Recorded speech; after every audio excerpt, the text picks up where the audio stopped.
The Share a File tool is great, but there's even more you can do with sharing in 3DEXPERIENCE. Let's take a look. First, two tips that we should cover within the workflow from the Share a File tool. After sharing a file, if you modify the design in SOLIDWORKS and then click on the tool again, you're given the option to either update the existing link or start a new one. If you update, the comments history is maintained. The 3D Drive panel is reopened for you once the file is updated, so you can add comments about the update that was made or copy the link again to share. Now, in case you close the 3D Drive panel, let's see again how to access it. On the top bar of My Session, click on the name of the collaborative space and then select More Apps and Roles. This opens the compass and you can pick the 3D Drive app to add it to My Session. Remember that there's a folder named Shared with External that's created where everything goes created with the Share a File tool. When you select any file or folder, there's a toolbar that shows at the top, and on the far right is the information button.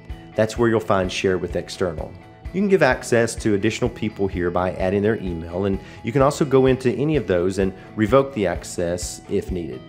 Now, currently, when we share an assembly, the format is 3DXML or one of the neutral file formats. So if you want to share the assembly and all its components in native SOLIDWORKS format, here's how you can do that.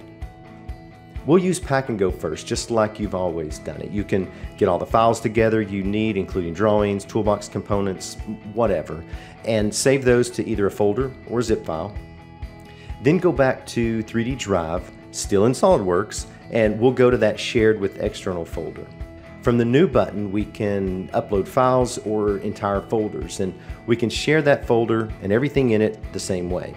Just activate the external link and add their emails.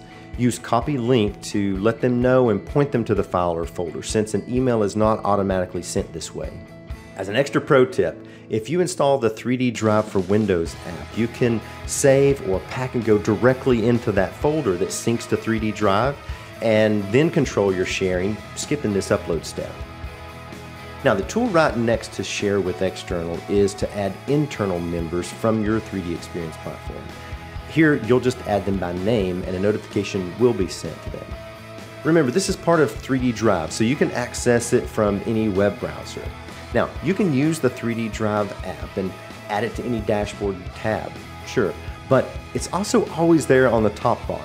So the content icon here will take you directly there, and you can see your files and interact with the comments, even review the markups. When done, just close the flyout and you're back to your standard dashboard. Now you know a few of the ways that you can take Share and Markup further.